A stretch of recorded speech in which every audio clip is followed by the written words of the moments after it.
Chegada a hora, pôs-se Jesus à mesa, e com ele os apóstolos.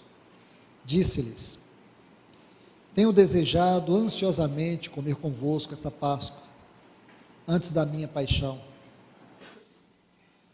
Pois vos digo que nunca mais hei de comer, até que ela se cumpra no reino de Deus. Agora, por favor, Evangelho de João, capítulo 13. Vamos ler o versículo 1.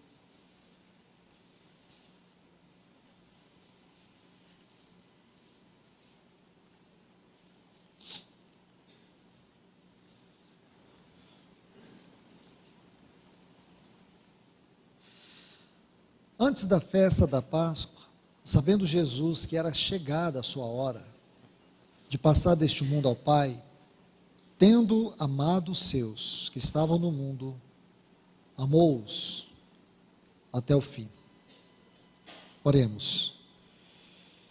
Bendito Deus, amado Pai, no gracioso nome do Teu Filho, é que nós estamos aqui reunidos mais uma vez, para te pedir, Senhor, que derrame sobre nós a Tua palavra, para que ela nos lave, para que ela nos limpe, para que ela nos purifique, para que ela nos revele mais um pouco das glórias da morte do Teu Filho, da obra do Teu Filho naquela cruz.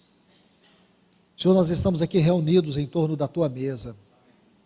Esta mesa para nós, nesta reunião, ela é central, porque ela nos leva até o Senhor, de maneira que nós podemos olhar para trás, também podemos olhar para a frente. Quando olhamos para trás, nós somos tomados de uma completa segurança, uma segurança indestrutível, e quando olhamos para a frente, nós vemos uma viva esperança. E é nesta realidade que nós estamos aqui reunidos. E, portanto, Senhor, te pedimos, fala mais uma vez a nós, que Tu possas revelar um pouco do Teu coração nesta palavra. Nós te pedimos em nome de Jesus. Amém. Quero poder ajudar os irmãos a relembrar um pouco daquilo que foi ministrado.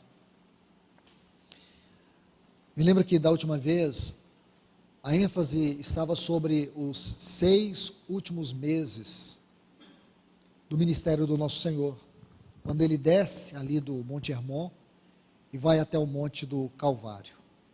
Então, este período, ele tem ali, pelo menos nós podemos assim colocar de maneira bem didática, 4 grandes acontecimentos. E eu pude relatar isso para vocês. Então vamos a cada um deles. O primeiro está ali, no Monte Hermon, que foi a transfiguração. Se você estudar o assunto da transfiguração, você vai ver nos evangelhos de Mateus, Marcos e Lucas. Em Mateus, no capítulo 17, Marcos, no capítulo 9, os versículos 2 a 8, e Lucas também, no Evangelho de Lucas, no capítulo 9, os versículos 28 até 36. Se você olhar esses 3 relatos, você vai ver que todo o assunto da transfiguração está baseado em 3 temas. Quando você estuda o Evangelho de Mateus, o assunto ali é a filiação. Ele, sendo proclamado pelo Pai, este é meu filho. Quando você estuda o assunto da transfiguração no Evangelho de Marcos, o tema aqui é a comunhão. A ênfase, a tônica de Marcos, ao relatar a transfiguração, vai colocar ali sobre o fundamento da comunhão. E em Lucas, a ênfase está na oração. Então, filiação, a comunhão e a oração. E por quê? Porque se podemos chamar assim de fundamentos, então eu tenho a liberdade de dizer, estes eram os 3 fundamentos nos quais o nosso Senhor estava firmado, para poder descer daquela cruz e subir ao Monte do Calvário. A transfiguração não é um fim em si mesmo, mas ela constitui o caminho para a cruz. Nós não podemos ver isso de forma superficial, nós temos que ver isso de forma doutrinária. Então, a transfiguração é o caminho para a cruz. A filiação, a comunhão e a oração se tornará agora aquele pavimento que o nosso Senhor vai percorrer até chegar àquela cruz e declarar aquela palavra: tetelestai, está consumado. Depois da transfiguração, nós temos a ceia. A ceia do nosso Senhor, como disse também da última vez, ela está registrada com muita propriedade aqui em Lucas capítulo 22. E depois nós vamos ver uma exposição mais profunda, mais detalhada, no Evangelho de João, no capítulo 13 até o capítulo 17. Imagine que João, ele gastou todos esses capítulos, aonde nós podemos dizer assim: o coração do ensino do nosso Senhor está aqui. Meus irmãos e irmãs, eu falo com absoluta segurança e total reverência.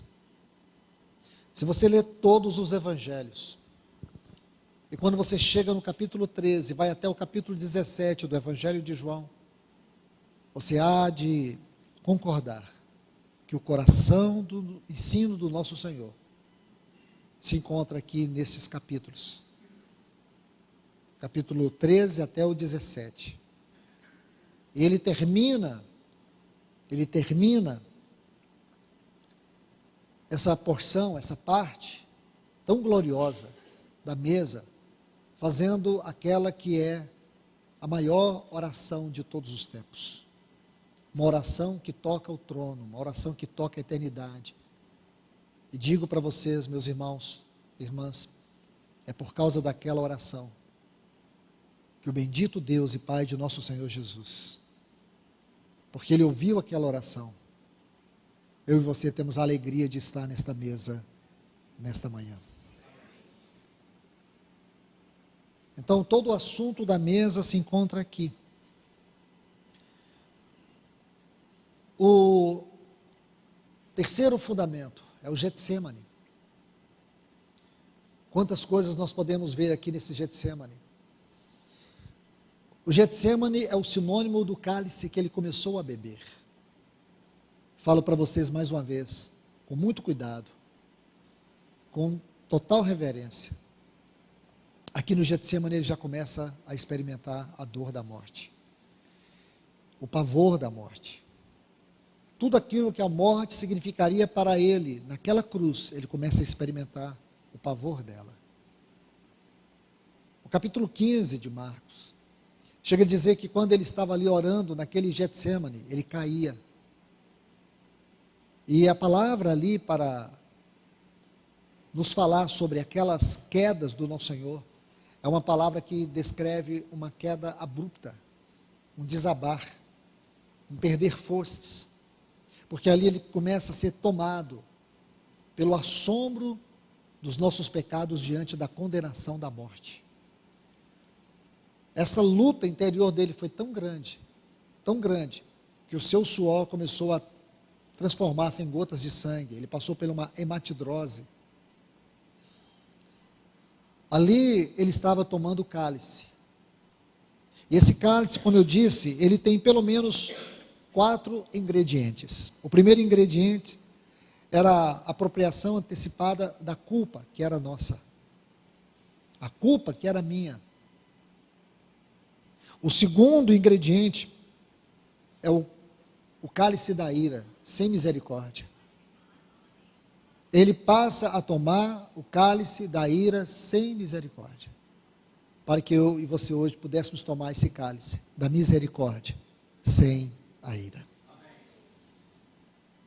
Ali ele está diante do que podemos chamar o prelúdio do Calvário. O Getsêmani era o prelúdio do Calvário.